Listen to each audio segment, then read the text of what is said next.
E daí quais são as condições? O que o promotor vai trazer como condição para cumprir o acordo? Então cabe o acordo, como condições eu quero, primeiro deles, e me parece que a medida que é eleito primeiro pelo legislador, quer dizer, em importância, é a primeira coisa que o legislador pensou, né? Concordo? Reparação do dano à vítima ou restituição da coisa à vítima, né? Então, naquele furto, por exemplo, um furto simples, um furto qualificado, vai ter que devolver a coisa para a vítima, vai ter que arrumar lá a janela que foi arrombada.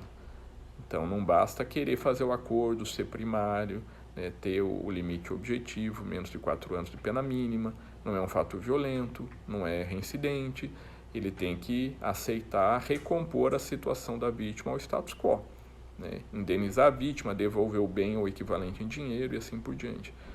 Para haver uma composição, ele tem que reparar o mal que ele fez. Me parece algo básico, né, de um acordo, tá certo? Trazer a vítima, respeitar a vitimologia e não pensar num processo, né, só do lado do acusado, né? Processo é isso, é uma relação bilateral e tem que pensar também na pessoa que aparentemente foi agredida no sentido, né, ofendida no seu bem jurídico. Segundo item, o acusado tem que renunciar aos bens adquiridos com produto do crime ou aos bens utilizados na prática do crime, tá? Esse é tranquilo, é normal, né, no processo penal. Ele não pode pedir a devolução de bens que ele adquiriu com o produto do crime, né, ou que ele utilizou para praticar o crime. Aí. Ele quer o pé de cabra que ele arrombou a casa de novo, tá? É bem utilizado na prática de crime. E daí, quais são as medidas? Ele vai ter a pena mínima, com uma redução, né, de 1 a 2/3 para cumprir essa pena. Então, uma pena mínima de 2 anos, por exemplo, tá? Furto qualificado, pena mínima 2 anos. O promotor vai dizer, então eu proponho o cumprimento da pena com uma redução de 1 a 2/3, né? Então, vou pegar lá 2 anos, são 24 meses. Se eu diminuir isso, né, em 1 a 2/3, diminuir do mínimo 1/3, 24 por 3 dá 8, né? Eu vou pegar 24 menos 8 meses, isso vai dar o tempo de pena que ele vai ter que cumprir, ok? Nesses casos, o promotor vai propor para ele cumprir prestação de serviço comunitário e ou prestação pecuniária, tá ok? Vejam que não prevê a possibilidade de pena privativa de liberdade, isso é só o judiciário que pode aplicar, então não poderia o promotor propor 1 ano de cadeia, no regime fechado, não.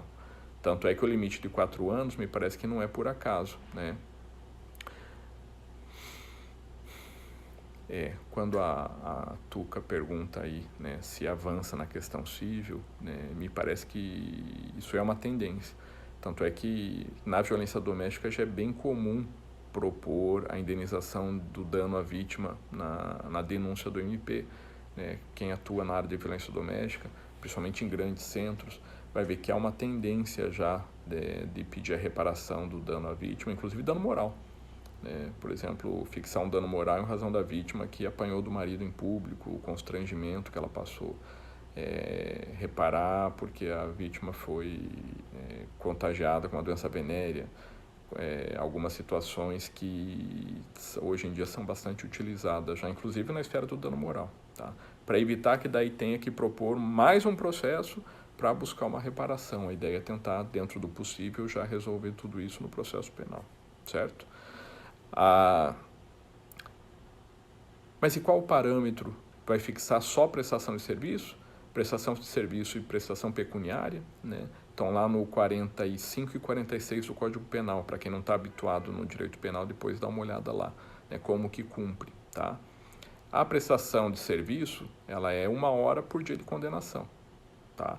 Então, vamos supor aí com a redução, caiu para 1 ano e meio, ele vai ter que cumprir 1 ano e meio, 7 horas por semana de serviço comunitário, tá ok? Mas e quando que vai ser prestação de serviço e prestação pecuniária? Fica a critério do promotor, para esse eu quero pôr 1, para esse eu quero pôr 2. Para o São Paulino eu vou pôr 1 só, para o corintiano eu vou pôr 2. Isso não é discricionariedade, isso é liberalidade e daí eu acho que é preocupante. Tá? É óbvio que isso tem que ser analisado com proporcionalidade, de acordo com a vida pregressa, com o caso concreto, com o tamanho da pena. E mesmo assim eu fico incomodado quando a gente não tem parâmetros, né, objetivos. O que eu acho, né? Aí pensamento meu, não sei se isso vai vingar lá para frente, mas é um pensamento meu e eu acho bastante interessante, principalmente para o advogado. Na hora de discordar, por exemplo, o promotor propôs, eu quero que, como condição, vai ter que pagar 2 salários mínimos e vai prestar serviço comunitário aí por 2 anos, né? Fazendo essa redução aí que eu comentei de 1 a 2/3. Mas por que esse limite? Por que esse tamanho? Por que as 2 condições? Né? Tem que fundamentar, né? Qual que é o motivo de ter as 2? Qual que é a razão desse caso ter 2? E o legislador fala que pode acumular e pode não acumular. E se é um ato discricionário, se o promotor é que ele está decidindo, né? Se ele vai propor ou não mediante as condições, ele tem que motivar. Por quê? Né? Se eu sou promotor, né? Se tiver algum promotor aí que assista depois, me parece razoável que tenha que motivar, tá? Questão constitucional.